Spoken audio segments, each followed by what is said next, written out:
The first bullet hit Petty Officer Delano in the shoulder before anyone heard the shot.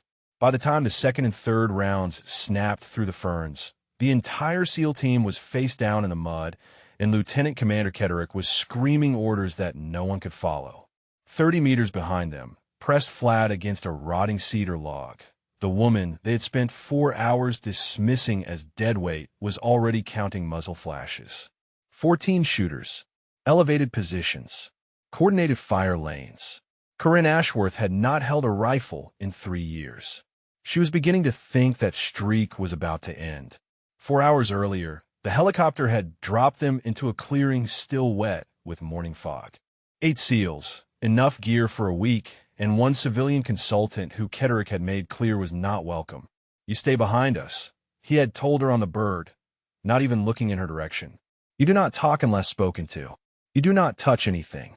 You are here because someone at JSOC thinks we need a tree expert for this survey. I think we need you like we need a broken leg. So stay out of the way and try not to slow us down." Corinne had said nothing. She had learned decades ago that men like Ketterick did not change their minds through conversation. They changed their minds through consequences. The trek had started before dawn, moving through old-growth forests so dense that sunlight barely reached the floor. Corinne had watched the teamwork, noting their efficiency, their discipline, their complete certainty that they owned every shadow in this forest. She had also noted the younger one struggling at the back. Petty Officer Yoon, barely 23, fighting altitude sickness and too proud to say anything about it. She had fallen back without being noticed, matching his pace. "Here," she had said quietly, pressing her last electrolyte pack into his hand. "Drink it slow. The elevation is worse than you expected." Yoon had looked at her with surprise. "I am fine. You are gray and your hands are shaking. Drink it, or you will be a liability in 2 hours." He had taken it. Not gratefully, but he had taken it. That small kindness felt very far away, now, as bullets tore through the forest above her head. Corinne pressed herself deeper into the mud and assessed. The SEALs were pinned in a natural depression, what she would have called a gulch, surrounded by elevated firing positions. 2 men were hit. Delano was cursing through gritted teeth, which meant he was alive. The other, Vasquez, was silent, which was worse. Ketterick was trying to coordinate return fire, but the enemy had chosen their positions well. Every time a SEAL raised his weapon, rounds snapped past his head. Professional, Corinne thought. Disciplined. Patient. This was not a random ambush. This was a kill box designed by someone who knew exactly what they were doing. She thought about the trail they had taken, the route Ketterick had chosen despite her warning. She had noticed the signs 2 kilometers back. Broken branches at chest height. Boot prints in a creek bed that should have been undisturbed. Ground that had been swept to hide passage. "Someone is using this trail," she had said. "Recently. We should divert east." Ketterick had looked at her the way he might look at a dog that had learned to speak. "Thank you for that tactical assessment. Now get back in line." She had gotten back in line, and now 2 of his men were bleeding. Before we continue, drop a comment and let us know what state you're watching from. Maybe you have spent time in forests like this one, where the trees swallow sound and anything could be watching from the shadows. The gunfire shifted pattern. The enemy was probing, testing which directions drew return fire, mapping the SEAL positions. They were not in a hurry. That meant they were confident. That meant there were no reinforcements coming, no quick reaction force close enough to matter. Corinne calculated distances. The SEALs had rifles, but limited angles. The enemy had elevation and patience. This math ended one way unless something changed. She began to move, not toward the team. That would draw fire onto their position. Instead, she crawled laterally, staying below the fern line, her movements timed to the rhythm of gunfire. Every burst of noise covered the soft sounds of her passage. 30 meters of crawling took her almost 10 minutes. By the time she reached the base of an ancient Douglas fir, her forearms were raw and her lungs burned with the effort of controlled breathing. Then she saw him, an enemy fighter, face down in the undergrowth, blood pooling beneath his chest.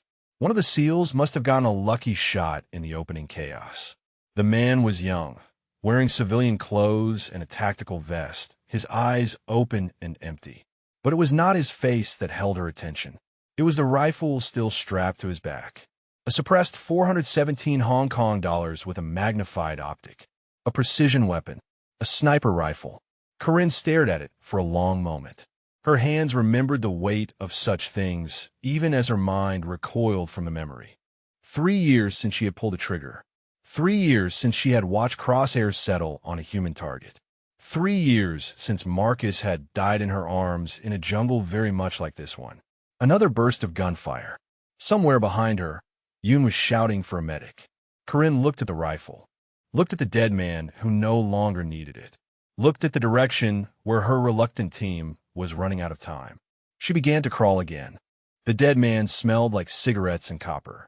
Corinne forced herself to breathe through her mouth as she worked the rifle strap free from his shoulder, her fingers moving with a precision that surprised her. Muscle memory, she thought. Some things the body never forgets no matter how much the mind wants to. The 417 Hong Kong dollars came loose with a soft scrape of nylon against tactical vest. She cradled it against her chest and rolled on her back, keeping below the fern line, her eyes scanning the canopy for movement. The suppressor added weight to the barrel, but it would keep her invisible. In a forest this dense, sound was the only way to locate a shooter. Take away the sound, and she became a ghost. She checked the magazine by feel alone. 12 rounds. Her thumb found the selector switch. Safe. Semi. Full auto. She left it on semi. Spray and pray was for people who did not know how to shoot. The optic was a Schmidt and Bender German glass, worth more than most cars. She pressed her eye to it, and the forest leaped into focus. Suddenly, she could see the enemy positions on the ridge. Men in dark clothing, moving between trees, their weapons trained downward on the gulch where the seals were trapped. 14 of them, maybe 15. Hard to count when they kept shifting. 12 rounds against 15 men. The math still did not work. But bad math was better than no math at all. She began to crawl again, angling toward a fallen cedar that would give her both concealment and a stable shooting platform. The massive trunk had been down for decades, covered in moss and shelf fungus, slowly returning to the earth. It would hide her completely while she worked. Behind her, the firefight continued. The SEALs were conserving ammunition now, firing only when they had clear shots, which meant almost never. The enemy had all the angles. Ketterick was still barking orders, his voice hoarse with frustration. Hold position, he shouted. Air support is 40 minutes out. 40 minutes. In a fight like this, 40 minutes was a lifetime. Corinne had seen entire units wiped out in less than 10. She reached the cedar and settled into position, the rifle finding her shoulder like an old friend returning home. The stock pressed against her cheek. The grip filled her palm. The trigger weighted beneath her finger, and her hands began to shake. Not from cold, not from exhaustion, from memory. The jungle came back to her in fragments. Heat so thick it felt like breathing water. The crack of incoming fire. Marcus beside her, calling adjustments, his voice calm even as the world exploded around them. Then the wet sound of impact. The way he had looked at her as he realized what had happened. The way his hand had found hers as the light left his eyes. She had carried him 2 kilometers through hostile territory. She had held him while the helicopter lifted them out. She had told him everything would be fine, even though they both knew she was lying. That was 3 years ago. Some nights it felt like 3 minutes.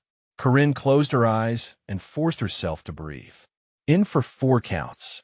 Hold for 4 counts. Out for 4 counts. The technique she had taught to hundreds of young snipers. The technique that had saved her sanity more times than she could count. When she opened her eyes, her hands were still. She pressed her eye to the optic and began to range targets. The nearest shooter was 200 meters out, partially concealed behind a stump, focused entirely on the gulch below. He had no idea she existed. None of them did. That was about to change. In the gulch, Unit crawled to where Vasquez lay motionless. The young SEAL was checking for a pulse, his movements frantic. Corinne watched through the scope as his shoulders slumped. Vasquez was gone. 1 dead, At least one more wounded. And the enemy was not even trying yet. She shifted her aim to the shooter nearest to Yoon, a man with a scoped rifle who was lining up a shot on the young SEAL. In 3 seconds, he would fire. In 4 seconds, Yoon would be dead. Corinne settled the crosshairs on the man, exhaled half a breath, and pressed the trigger. The rifle coughed. The suppressor reduced the shot to a sound no louder than a branch breaking. 200 meters away, the man with the scoped rifle dropped without a sound. Through the optic, Corinne watched the other shooters react. Confusion first, then alarm. They had not heard the shot. They did not know where it came from. One of them was pointing in entirely the wrong direction. Good. She shifted to her second target, a man who had moved from cover to check on his fallen comrade. Foolish. Never check on the dead until the shooting stops. She had taught that lesson 1,000 times. She taught it again now. The rifle coughed. The man fell. 11 rounds remaining. 13 enemies. The math was getting better. Below her, Ketterick was scanning the ridgeline with binoculars. She saw the moment he spotted the fallen shooters. His face twisted with confusion. None of his men had clear shots to those positions. None of his men had suppressors. Someone else was shooting. Someone he could not see. Corinne allowed herself a small, grim smile. For 4 hours he had dismissed her as dead weight, a liability, a tree expert who needed to stay out of the way. He was about to learn how wrong he was. She shifted positions slightly, settling deeper into the moss, becoming one with the fallen cedar. The enemy would start looking for her soon. They were professionals. They would figure out the general direction eventually. But eventually was not now. And now was all that mattered. She found her third target and let the crosshairs settle. 10 rounds, 12 enemies. The math was almost starting to work. The third shot was the hardest. Not because of distance or angle, but because of what came after. The moment the round left her barrel, the enemy would have 3 data points. 3 bodies. 3 positions from which to triangulate her location. The forest was dense, but physics was physics. They would start looking in the right direction. Corinne took the shot anyway. The man she hit had been coordinating the others, hand signals flashing between trees. A leader of some kind. When he dropped, the signal stopped. The rhythm of enemy fire stuttered and broke. She was already moving before his body settled. Rule 1 of sniper survival. Never fire more than twice from the same position. She had broken that rule once tonight. She would not break it again.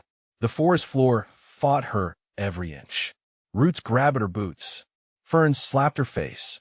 A branch she could not see in the darkness raked across her cheek and drew blood. She ignored it all, crawling with a desperate efficiency born of 20 years of practice. 50 meters. That was all she needed. 50 meters to a new position, a new angle, a new chance to remain invisible. Behind her, the enemy was shouting. She did not speak their language, but she understood the tone. Confusion, anger, fear. They had come here expecting to slaughter a pinned team of Americans. They had not expected to become prey themselves. Good. Fear made people stupid. She reached a cluster of boulders draped in moss and wedged herself between 2 of them. The position was not ideal. Limited field of fire, awkward angle, hard to exit quickly. But it was invisible, and invisible was what mattered now. Through the scope, she counted the remaining enemy. 11. No, 10. One of the men she thought was standing was actually slumped against a tree, motionless. Someone in the SEAL team had gotten lucky while she was moving. 10 enemies. 10 rounds. The math finally balanced. But math never told the whole story.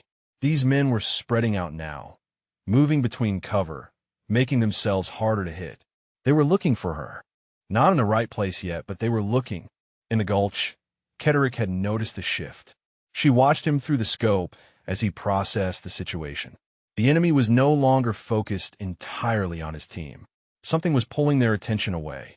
He raised his binoculars and scanned the ridgeline, searching for whatever had changed the equation.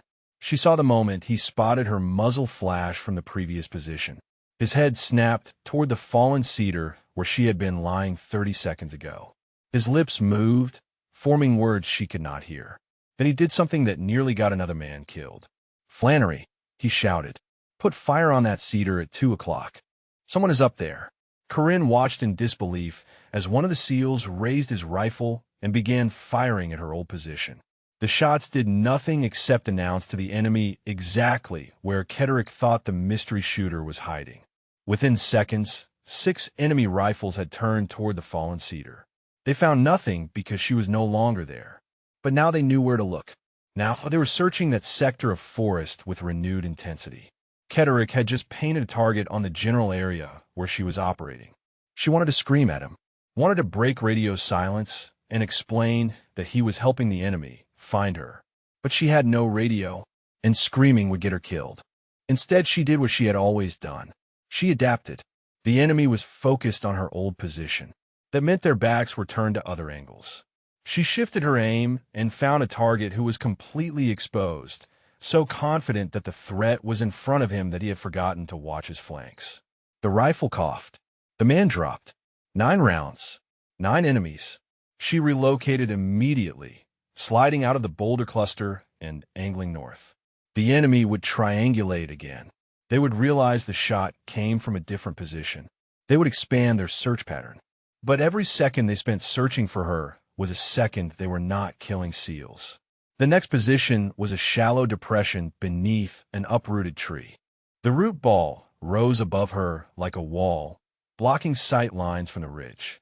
She settled in and found her next target. This one was smarter than the others.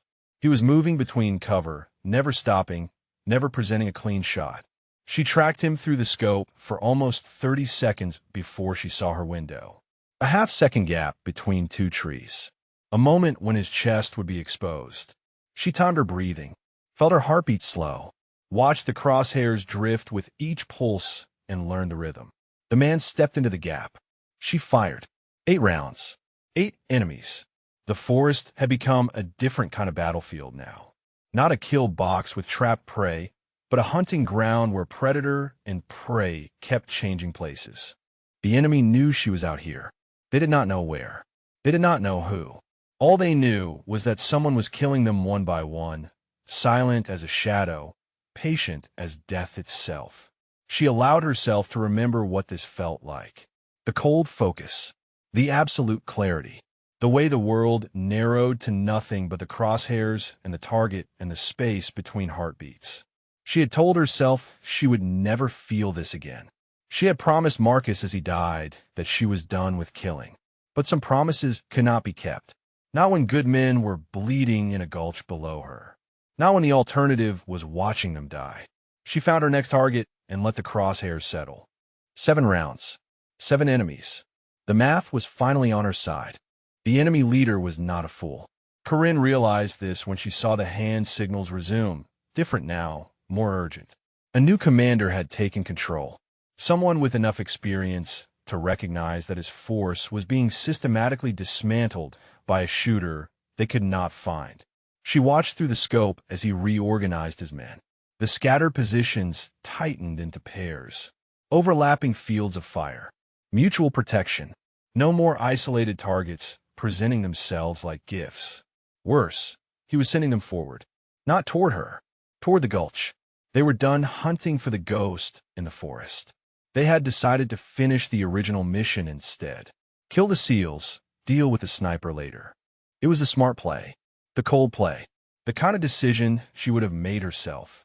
3 pairs of fighters began moving down the slope, using trees and rocks for cover, advancing in short rushes.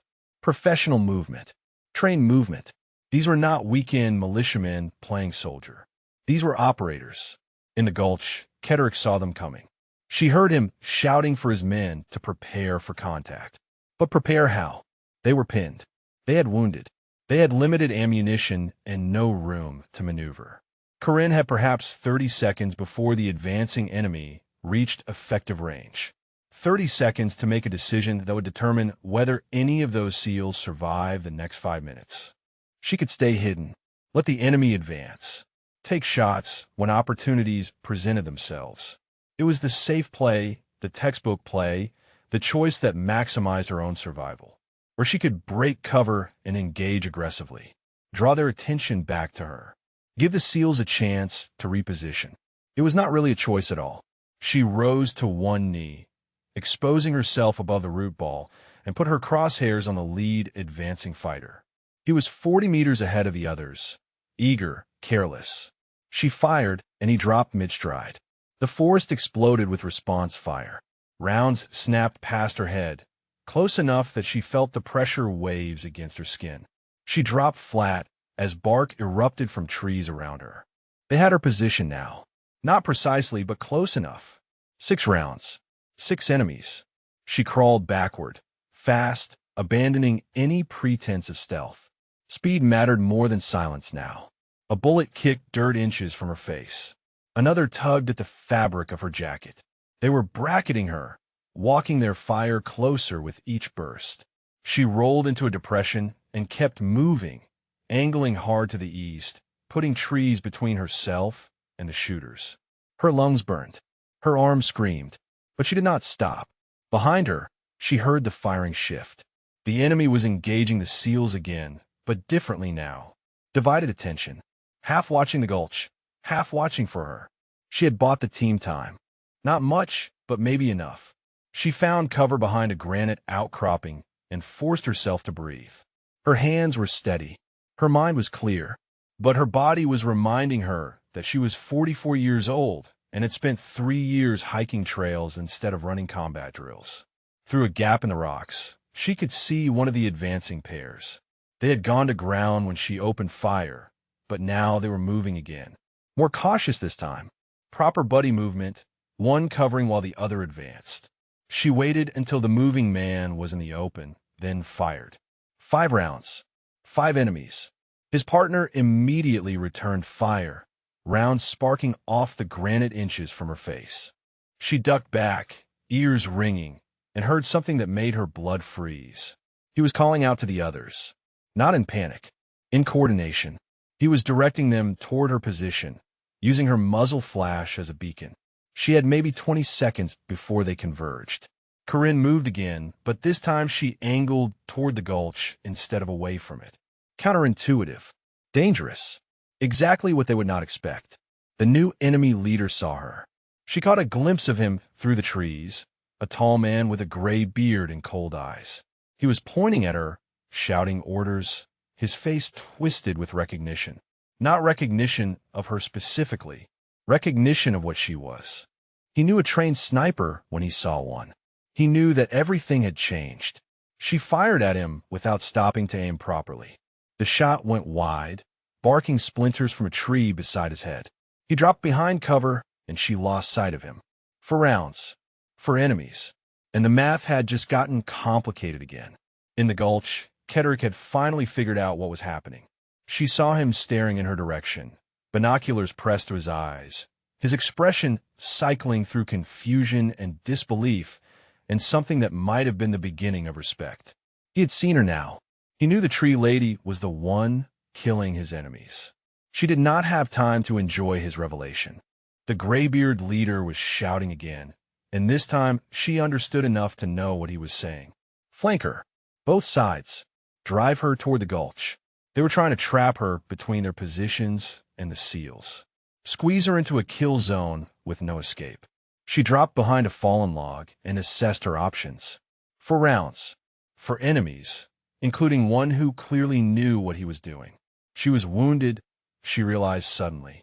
Blood running down her left arm from a graze she had not even felt. The smart play was to go to ground. Hide. Wait for them to make a mistake. But Yoon was in that gulch. Delano was bleeding out. Ketterick was an arrogant fool, but he did not deserve to die for it. She checked her magazine one more time. 4 rounds gleamed back at her in the dim forest light. It would have to be enough. The flanking team was good. Corinne could hear them moving through the undergrowth to her left, their footsteps careful but not silent. 2 men working in tandem, communicating with clicks and hand signals, closing the distance with patient discipline. To her right, another pair. She could not hear them, but she knew they were there. The graybeard leader would not send men from only one direction. He was too smart for that. She was being herded, pushed toward the gulch where the SEALs were pinned. In 60 seconds, she would have enemies on 3 sides and no clean exit. Her arm throbbed where the bullet had grazed her. She glanced down and saw more blood than she expected, a steady flow soaking into her sleeve. Not arterial, but not trivial either. She was losing fluid she could not afford to lose. Focus. Prioritize. Survive. She belly crawled to the edge of the fallen log and risked a glance toward the left flanking team. Two men, 30 meters out, moving from tree to tree. The lead man was almost in position for a clean shot at her hiding spot. Another 10 seconds, and he would have an angle. She could not let him get that angle. Corinne raised the rifle and sighted on the lead man. He was partially concealed behind a hemlock trunk, only his shoulder and part of his head visible. A difficult shot. Not impossible, but difficult. She fired. The round clipped his shoulder instead of his head. He spun and dropped, screaming, very much alive. His partner immediately opened fire on her position, rounds chewing into the log inches from her face. 3 rounds. Still 4 enemies. The math had just gotten worse. She rolled away from the log as splinters exploded around her. The right flanking team had heard the shots and was closing fast. She could hear them crashing through the brush, abandoning stealth for speed. No time for another shooting position. No time for careful aim. She was caught in the open with enemies converging from multiple directions. Then her boot caught on a root, and she went down hard. The impact drove the air from her lungs. The rifle slipped from her grip and clattered against a rock. She scrambled for it, fingers closing on the stock, but before she could bring it to bear, a shadow fell across her. One of the right flanking team had reached her. A young man with a shaved head and flat eyes, his rifle pointed at her chest from 5 meters away. Close enough that he could not miss. Far enough that she could not reach him. She froze. The rifle in her hands was useless at this angle. Any movement would get her killed. The young man smiled. He said something in a language she did not understand, but his tone was clear. Mockery. Triumph. The satisfaction of a hunter who had finally cornered his prey. Then he made a mistake. He stepped closer. Corinne moved on instinct. She swung the rifle like a club, deflecting his barrel to the side as she lunged forward. The shot went wide, the muzzle blast deafening beside her ear. She drove her shoulder into his midsection, and they both went down in a tangle of limbs and weapons. He was younger than her, stronger, but she had been fighting hand to hand since before he was born. She drove her elbow into his throat. He gagged, and his grip loosened. She rolled on top of him and slammed her forehead into his nose. Cartilage crunched. Blood sprayed. He released his rifle and grabbed at her face with both hands. Her fingers found his combat knife. She did not think. She just acted. When it was over, she was kneeling in the ferns with blood on her hands and a dead man beneath her. Her chest heaved. Her vision swam. The knife was buried to the hilt in the soft tissue beneath his jaw. She had not killed anyone this close in 15 years. The intimacy of it, the wet heat of blood on her skin, brought memories rushing back like floodwater through a broken dam. The Philippines, the ambush, Marcus bleeding out while she held pressure on wounds that would not stop leaking. His voice growing weaker, his hand growing cold. Stay with me, she had begged him. Stay with me, Marcus. But he had not stayed. He had slipped away while she watched, helpless, covered in his blood, just like she was covered in blood now. Her hands began to shake. Her breath came in ragged gasps. The forest spun around her, and for a long, terrible moment, she was not in Washington State at all. She was back in that jungle, holding her best friend as he died. Then she heard Yun. The young SEAL's voice cut through the chaos, sharp with panic. Delano's hit again. I need help here. Someone help me. Corinne's eyes snapped open. Her hands steadied. The jumble faded and the forest returned. She was not in the Philippines. Marcus was dead and had been dead for 3 years. But Yun was alive. Delano was alive, barely. And they would not stay that way unless she finished this. She retrieved her rifle and checked the magazine. 3 rounds. Still 3 enemies. The man she had killed with a knife did not count. Her arm was still bleeding. Her head was pounding. Her body was begging her to stop. She started moving instead. The graybeard leader was still out there. 2 of his men were still operational. And somewhere in the gulch, young men were running out of time. She could fall apart later. Right now, She had work to do. The man she had wounded was still screaming. The sound echoed through the forest, a raw animal wail that made it impossible to pinpoint other movements. Corinne used the noise as cover, moving toward a moss-covered boulder that would give her a view of the gulch. 3 rounds. 3 enemies. One of those enemies was the graybeard leader, and he had gone silent. That silence worried her more than the screaming. She reached the boulder and pressed her back against the cold stone. Her left arm had gone numb below the elbow, which was either very good or very bad. She chose not to think about it. Pain was a distraction. Numbness was a gift. Through the scope, she found the wounded man first.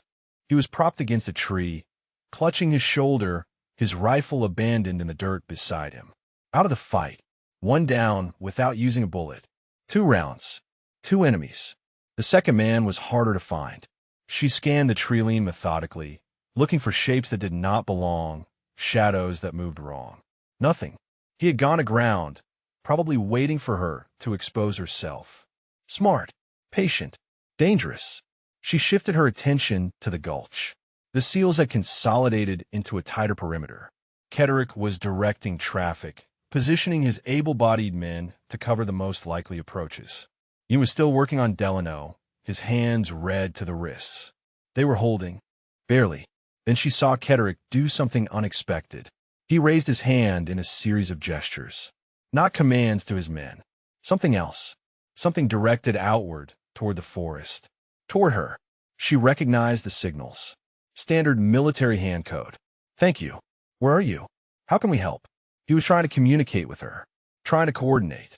The arrogant officer who had dismissed her as deadweight was now asking for her guidance. 3 hours ago, she would have savored this moment. Now she just felt tired. She could not respond without exposing her position, but she could show him what she needed. She raised her rifle and let the scope catch a beam of light filtering through the canopy. A brief flash. Then she pointed the barrel toward the section of forest where she believed the second enemy was hiding. Ketterick followed her indication. He spoke to Flannery, who nodded and adjusted his position. Seconds later, Flannery fired 3 rounds into the area she had marked. The shots did not hit anything, but they accomplished something better. They flushed the hidden man from cover. He broke from behind a fallen tree and sprinted toward a better position. Corinne was waiting. The rifle coughed. The man stumbled, took 2 more steps, and collapsed. 1 round. 1 enemy. The graybeard leader. She scanned for him, but found nothing. He had vanished into the forest like smoke, leaving no trace, making no sound. A professional who knew when a fight was lost. But he had not retreated. She was certain of that. Men like him did not retreat. They repositioned. They waited. They found advantages. He was out there somewhere, watching her hunt for him, planning his next move. The radio in the gulch crackled to life. She could not hear the words, but she saw Ketterick's reaction. His shoulders dropped. His jaw tightened. Bad news. He turned to his men and relayed the message. Air support delayed. Extraction pushed to 90 minutes. 90 minutes. An eternity with a wounded sniper and a cunning enemy still in the forest. Corinne did the math again. 1 round. 1 enemy. If she found him and took the shot and made it count, this could be over. But if she missed, if he outmaneuvered her, if her arm gave out at the wrong moment, she pushed the doubts aside. Doubt was a luxury for people who had options. Movement in her peripheral vision, not the enemy. Yoon, crawling out of the gulch, moving in her direction. What the hell was he doing? She wanted to shout at him to get back under cover, but opening her mouth would reveal her position. The young SEAL kept coming, low and fast, using terrain like someone who had paid attention during training. He reached a cluster of rocks 20 meters from her position and pressed himself flat. His hands moved. More signals. Coming to you. Have ammunition. Cover me. He had raided a fallen SEAL's kit. He was bringing her more rounds. For a moment, she could not breathe. This kid, this young operator who she had given an electrolyte pack to a lifetime ago, was risking his life to resupply a woman his commanding officer had called deadweight. She signaled back. Wait for my shot. Then move. She turned her attention back to the forest. The graybeard leader was out there. She needed to find him before he found you. The trees revealed nothing. The shadows kept their secrets. But Corinne had been hunting men in forests for longer than Yoon had been alive. She knew what to look for. Not movement, not shape. Intention. She found it in the way the light fell differently near a dense thicket of ferns. Something was blocking it, something that had not been there before. She settled the crosshairs on the anomaly and waited. Patience against patience. Will against will. A fern trembled. She fired her last round. The graybeard leader burst from cover, stumbling, his hand pressed to his side. Hit but not dead. He raised his rifle toward her position. She had nothing left to shoot. The magazine was empty. The fight was over. Then Ketterick fired from the gulch. 3 shots in rapid succession. The leader jerked twice and fell. Silence settled over the forest like a hell breath. Corinne lowered the empty rifle and let her head rest against the boulder. It was done.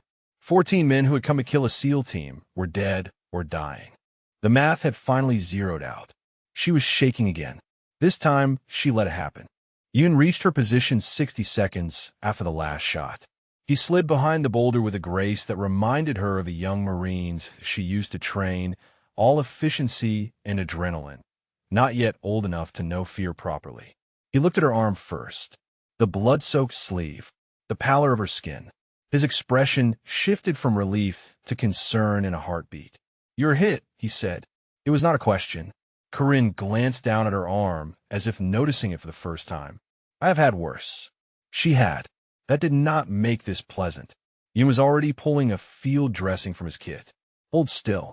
He began wrapping the wound with hands that trembled slightly, betraying the calm in his voice. The SEALs did not train medics the way the Marines did, but every operator learned the basics. "You came out here to bring me ammunition," she said. "That was stupid." He cinched the bandage tight, and she hissed through her teeth. "You saved our lives," he replied. Seemed fair. She studied his face. 23 years old. Probably joined the Navy at 18, made it through BUD/S by 21, thought he knew everything about everything. She had trained hundreds like him. Some had become the finest warriors she ever knew. Others had come home in boxes. "What gave me away?" she asked. He finished with the bandage and sat back against the boulder. "At first, nothing. You moved like a civilian, talked like a civilian. But when the shooting started, you disappeared. No panique, no freezing. You just vanished into the forest like you had done it 1,000 times." She almost smiled. Closer to 10,000. Yoon reached into his vest and produced 2 magazines.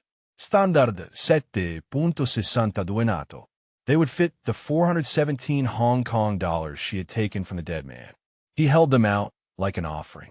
14 rounds, he said. Figured you could use them. She took the magazines and felt their weight. 14 rounds. An hour ago, she had been counting single bullets like coins.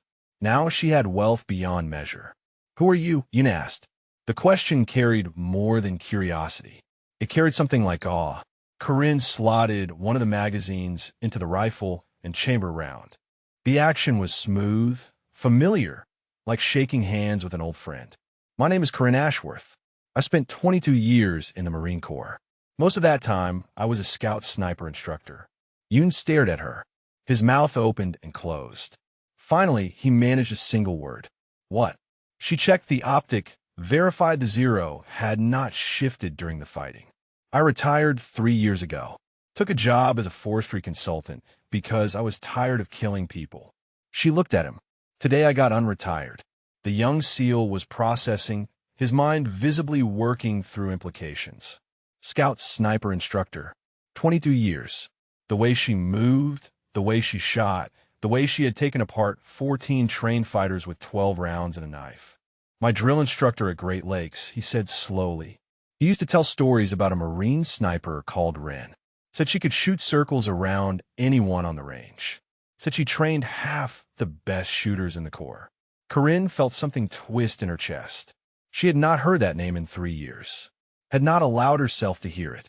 "That was a long time ago," she said. "He told us Ren was a legend." Yoon's voice was quiet now. He said the only reason nobody knew her name was because most of her work was classified. She did not respond. There was nothing to say. The things she had done, the places she had been, the people she had killed. None of it existed on paper. None of it would ever be acknowledged. But the men she had trained remembered. They always remembered. Footsteps behind them. Corinne spun, rifle rising, but it was only Ketterick. The lieutenant commander approached with his hands visible, his expression unreadable. He stopped 5 meters away and looked at her like he was seeing a ghost. "The consultant," he said. His voice was flat. "You're the one who killed them." "Most of them," she replied. "You got the last one." Ketterick stood there for a long moment. The arrogance was gone from his face. The dismissiveness had evaporated. What remained was something raw, something honest, something that might have been shame. "I ignored your warning," he said, "about the trail. You tried to tell me, and I ignored you."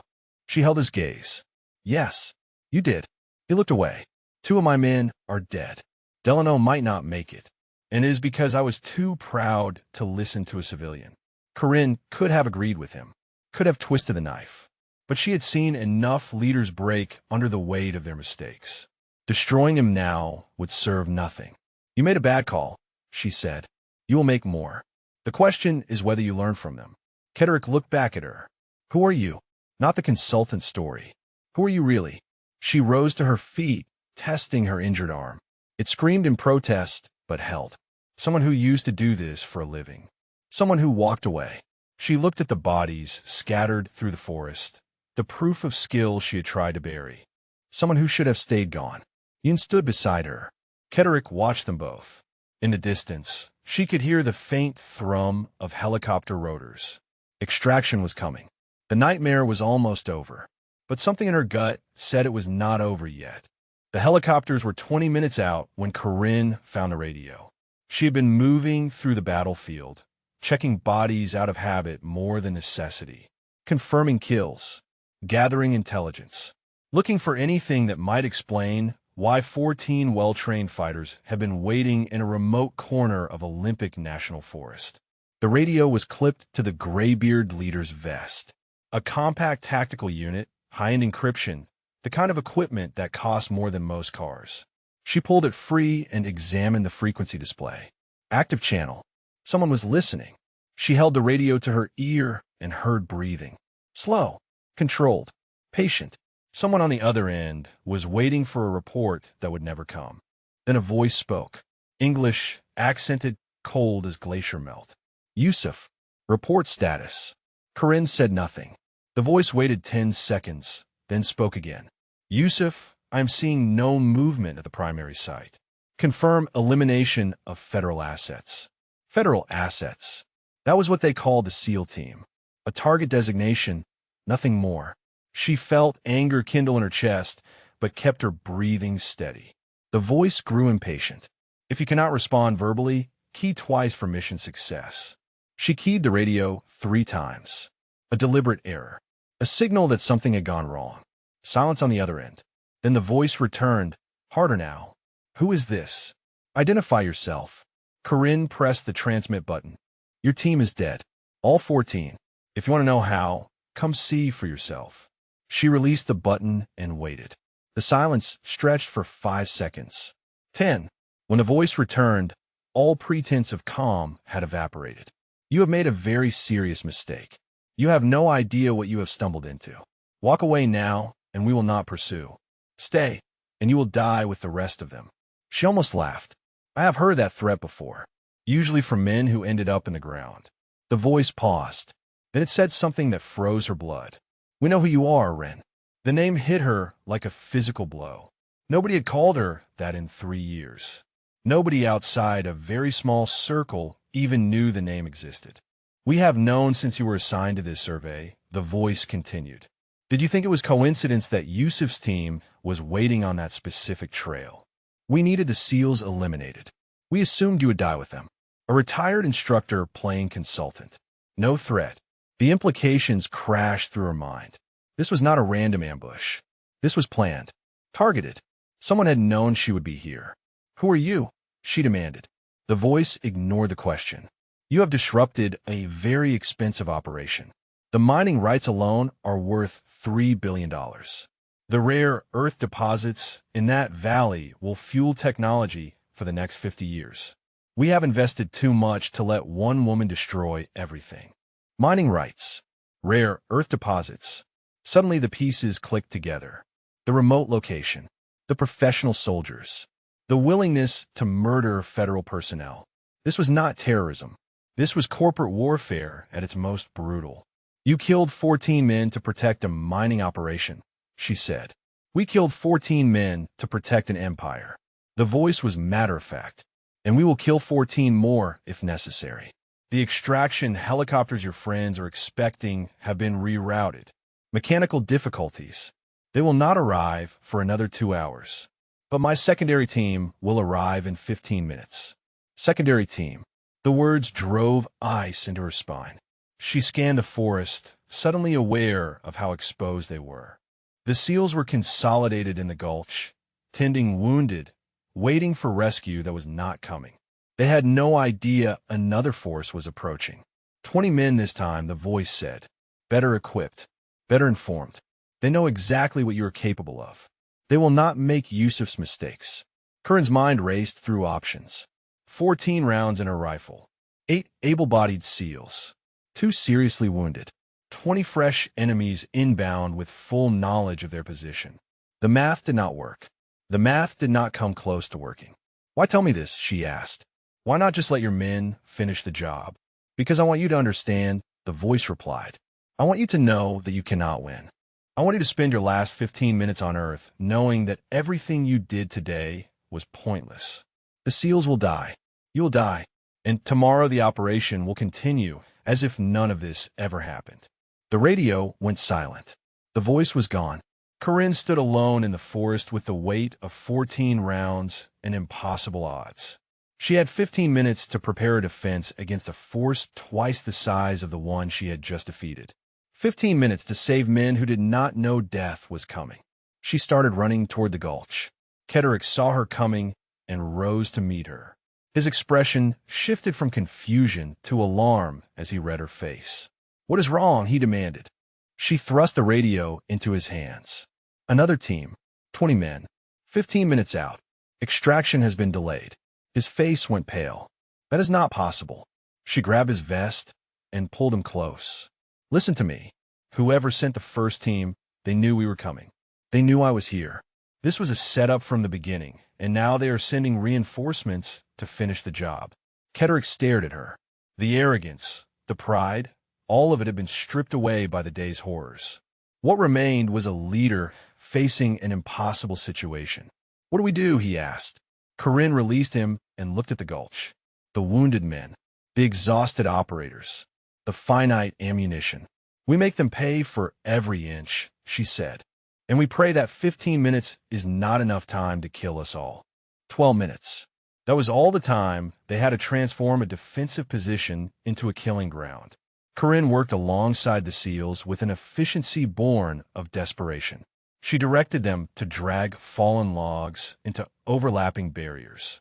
She identified fields of fire and assigned sectors.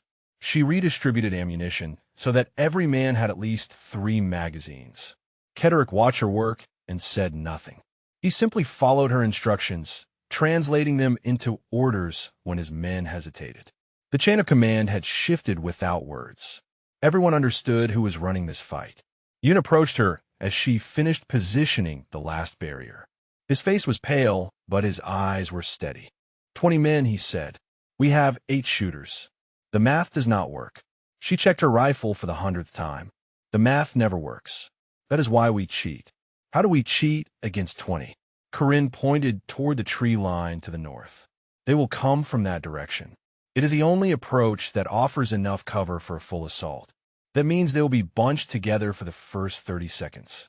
And in those 30 seconds, we kill as many as we can. She met his eyes. Then we kill the rest. Yoon swallowed hard but nodded. He moved to his assigned position without another word. Flannery was setting up near the eastern edge of the perimeter. He caught her eye as she passed and offered a grim smile. Health of a first day on the job, consultant. She almost laughed. I have had worse. His smile faded. He looked at her with something approaching reverence. My old instructor used to tell stories about you. Said you once held a position in Fallujah for 18 hours with a broken leg and 40 rounds. She remembered that day. The heat, the pain, The endless waves of fighters who kept coming no matter how many she dropped. She had killed 31 men before extraction finally arrived. Stories get exaggerated, she said. Flannery shook his head. He said you walked out carrying 2 wounded Marines on your shoulders. Said you refused medical treatment until every other casualty was stabilized. That part was true. She had not thought about it in years. We're going to survive this, Flannery said. Because you are here. She wanted to tell him that survival was not guaranteed. That 20 men with superior numbers and fresh energy could overwhelm any position. That she was 44 years old with a wounded arm and 15 years of rust on her combat skills. Instead, she said, get to your position. Make every shot count. 8 minutes. She found a spot near the center of the perimeter where she could see all approaches. The fallen cedar from earlier was visible 200 meters to the north, a landmark in the killing ground they had created. When the enemy crossed that line, the shooting would start. Delano was propped against a rock nearby, his shoulder wrapped in bloody bandages, his good hand clutching a pistol. He could barely sit up, but he refused to be evacuated to the rear. Give me a sector, he rasped. I can still shoot. She assigned him the narrowest field of fire. 20 degrees of arc. Anything that came through that gap would meet 7 rounds of 9mm determination. 5 minutes. The forest had gone quiet. No birds. No insects. Even the wind seemed to hold its breath. Nature knew what was coming. Corinne settled into her position and pressed her eye to the scope. The northern tree line filled her vision. Shadows between trunks. Ferns waving in a breeze she could not feel. Nothing moving. Not yet. 3 minutes. Ketterick low-crawled to her position. His rifle was clutched in white-knuckled hands. If we do not make it, he said quietly, I want you to know that I am sorry. For how I treated you. For not listening. She kept her eye on the scope. Save your apologies. We're going to make it. You cannot know that. She glanced at him. I survived Fallujah with 40 rounds and a broken leg.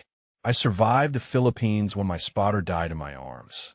I survived every mission that was supposed to kill me for 22 years. She looked back at the tree line. I did not come out of retirement just to die in Washington. Ketterick stared at her for a long moment. Then he nodded and crawled back to his position. 1 minute. Corinne's finger rested against the trigger guard. Her breathing slowed. Her heartbeat steadied. The shaking in her hands disappeared, replaced by the cold stillness that had defined her career. She was not a forestry consultant anymore. She was not a retired instructor hiding from her past. She was Wren, the ghost that Marines whispered about, the legend that trained a generation of killers. And she was about to remind these men why legends were feared. Movement in the tree line. A shadow that shifted wrong. Then another. Then a dozen more. They were here. She settled the crosshairs on the lead figure and exhaled half a breath. Contact north, she said calmly. Weapons free. The forest erupted in fire. The first 5 seconds decided the battle. Corinne dropped 3 men before any of them reached cover. Her rifle coughed in steady rhythm, each shot finding flesh, each target crumpling before they understood what was happening. Around her, the SEALs opened up with disciplined bursts, turning the northern approach into a wall of lead. The enemy scattered. Their formation broke apart as men dug behind trees and rocks, desperate to escape the killing field. 7 went down in that opening volley. Maybe 8. The rest found cover and began returning fire. But the momentum had shifted. The hunters had become the hunted. Corinne relocated before the return fire found her position. She rolled left, came up behind a granite outcrop, and immediately found new target. A man trying to flank the eastern edge of the perimeter. She put a round through his chest, and he dropped without a sound. 11 rounds remaining. 12 enemies. Maybe fewer. The firefight settled into a brutal exchange. The enemy had numbers, but the SEALs had position. Every time a fighter exposed himself, someone punished the mistake. The forest floor was littered with bodies, and the screams of wounded men mixed with the crack of gunfire. Yoon was holding the western sector with mechanical precision. His shots were measured, careful, every round accounted for. He had learned well. Flannery took a round in the leg and went down cursing. He dragged himself behind cover and kept shooting, his face twisted with pain and fury. Ketterick moved between positions like a man possessed, directing fire, plugging gaps, keeping his team alive through sheer force of will. The arrogant officer was gone. What remained was a warrior. 3 minutes into the fight, the enemy tried to rush the perimeter. 6 men broke from cover and charged, screaming, rifles blazing. It was a desperate gamble designed to overwhelm through aggression. It failed. Corinne dropped 2. The SEALs dropped 3 more. The 6th made it to within 10 meters of the perimeter before Delano put 3 rounds from his pistol into the man's chest. The attack broke. The surviving enemies retreated into the forest, dragging wounded comrades, their assault shattered against the wall of defenders. Silence fell. Smoke drifted through the trees. The smell of cordite and blood filled the air. Corinne counted bodies. 14 enemy down, maybe 6 still moving in the forest. The math had finally shifted in their favor, but they were not finished yet. She heard them regrouping to the north. Voices shouting in that same unfamiliar language. An argument from the sound of it. Someone wanted to retreat. Someone else refused. Then a single voice cut through the chaos. Clear. Commanding. English. Enough hiding. The voice was familiar. The same cold tone from the radio. She felt ice form in her stomach. The man behind the voice was here. He had come personally. I know you can hear me, Ren. The voice echoed through the trees. 14 more of my men dead. You have cost me a fortune today. But it ends now. She scanned the northern tree line, but could not find him. He was using the terrain, staying hidden, letting his voice do the work. I have 3 men with rockets, he continued. We were saving them for the helicopters, but I think a different application is warranted. Surrender now, and I will make it quick. Keep fighting, and I will burn that gulch to ash. Rockets. She had not planned for rockets. Ketterick appeared beside her. His face was grim. If he has RPGs, we cannot hold this position. She knew he was right. Their barriers would provide no protection against explosive ordnance. 1 well-placed rocket would kill half the team. What do we do? Ketterick asked. The question held no challenge, only trust. Corinne thought fast. Rockets meant backblast. Backblast meant the shooters needed open space behind them. That limited their positions significantly. She studied the terrain. 3 locations offered the clearance needed for an RPG launch. 3 spots where a shooter could fire without killing himself. Cover me, she said. What are you doing? She was already moving. Ending this. She broke from the perimeter and sprinted north, angling toward the nearest rocket position. Gunfire erupted behind her, but she did not stop. Round snapped past her head. A bullet tugged at her sleeve. She kept running. The first Rocketeer saw her coming too late. He was shouldering the launcher when she put 2 rounds through his throat.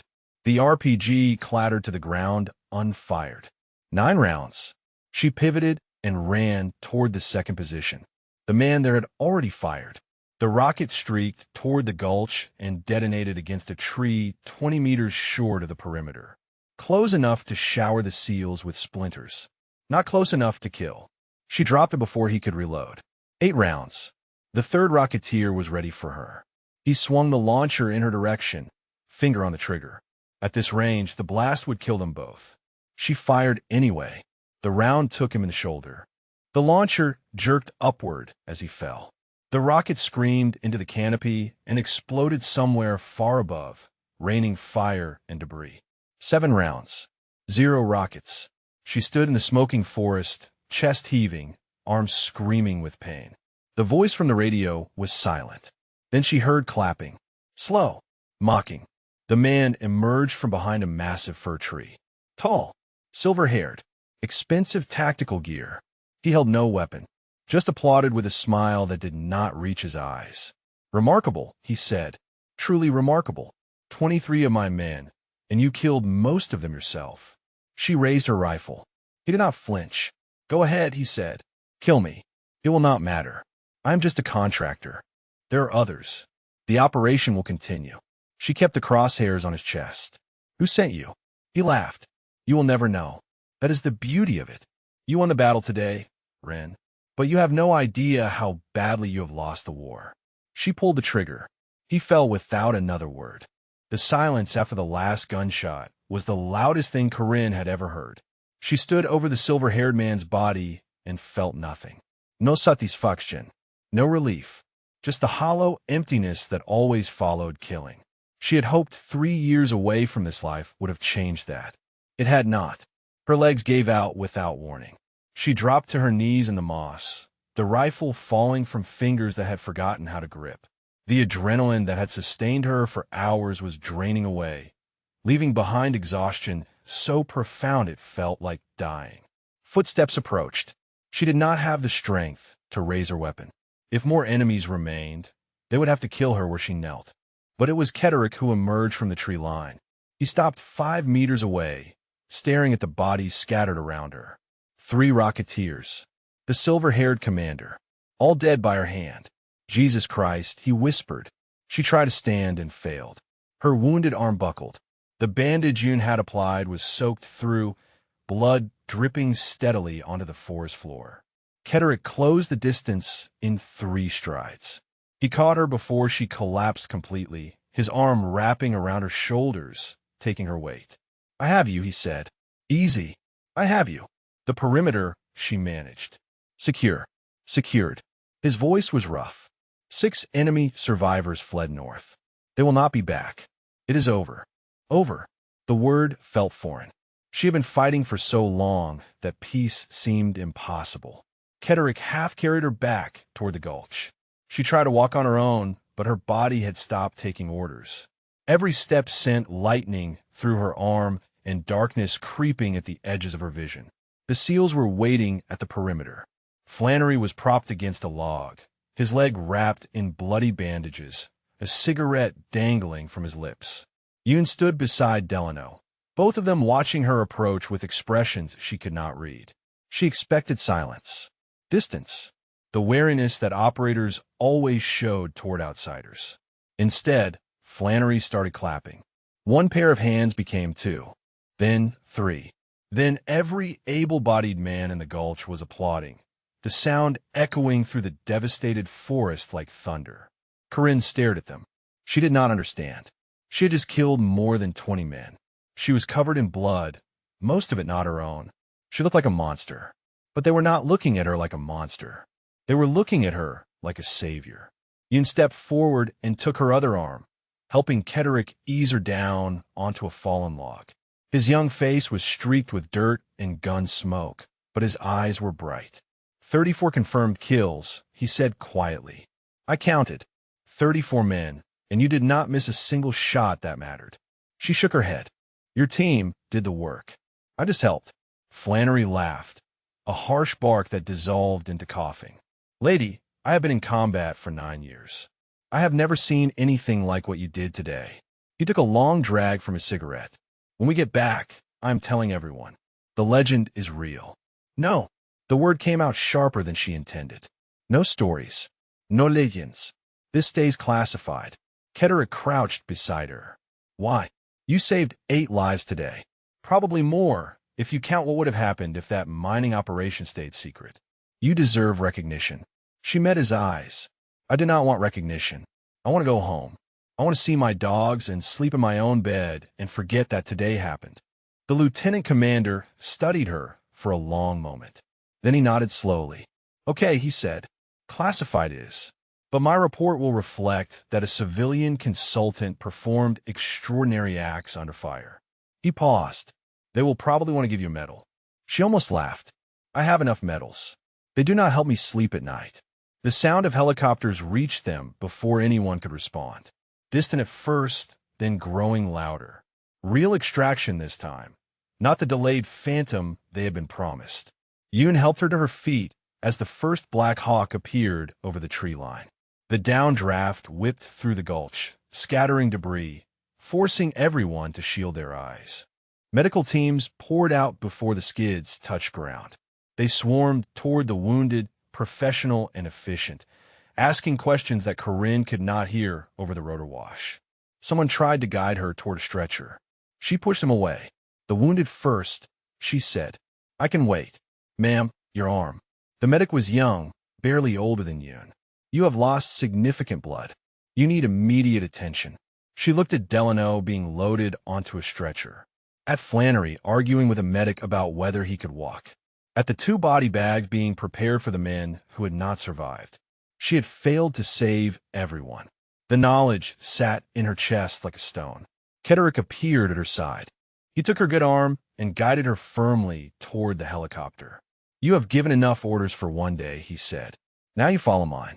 Get on the bird. She was too tired to argue. She let him help her into the Black Hawk, let the medics strap her down and start in 4.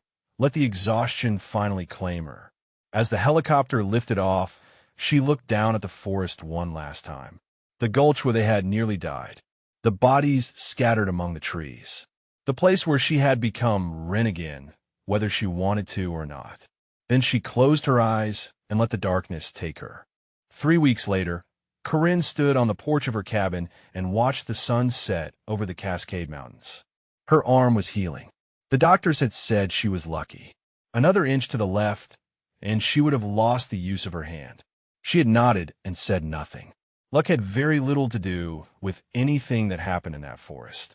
The dogs sprawled at her feet, 2 aging German shepherds who had been her only companions since retirement. They had greeted her return with enthusiasm bordering on hysteria, as if they sensed how close she had come to never walking through that door again. She had spent the first week sleeping, 14 hours a day, sometimes more. Her body demanded rest, and she gave it willingly. The nightmares came, of course. They always did, but they were familiar nightmares now. Old ghosts making room for new ones. The second week brought visitors, investigators from half a dozen agencies, asking questions she could not always answer. The mining operation had been real. Rare earth deposits worth billions, hidden on federal land, protected by mercenaries willing to kill anyone who stumbled across the truth. The silver-haired man had been a contractor, just as he claimed. His employers remained shadows, names redacted in classified reports that she would never see. The SEALs survived. All 6 of the men she had fought beside were recovering. Flannery would walk again after surgery. Delano had been touch and go for 3 days before stabilizing. Kederick had already returned to active duty, his report filed, its contents sealed. True to his word, he had kept her involvement classified. No medidas, no recognition, just a quiet notation in files that would never see daylight. She preferred it that way. The third week brought something unexpected. A letter, hand-delivered by a Navy captain who refused to identify himself. Inside was a single page with an address in Washington, D.C. and a time. No signature, no explanation. She had almost thrown it away, almost convinced herself that she was done, that the forest had been an aberration, that Wren was dead and buried, and Corinne Ashworth was all that remained. Then Yoon called. She had given him her number before the helicopters separated them, a gesture she had not fully understood at the time. He had called twice during her recovery, short conversations about nothing in particular. Checking in, making sure she was real. This call was different. They offered me a spot on a new team, he said. Direct Action Unit.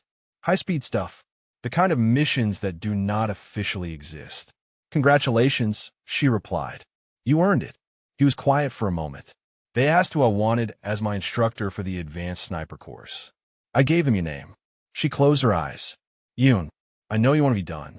I know what it cost you to do what you did. But those men in the forest, they would have killed us all if you had not been there.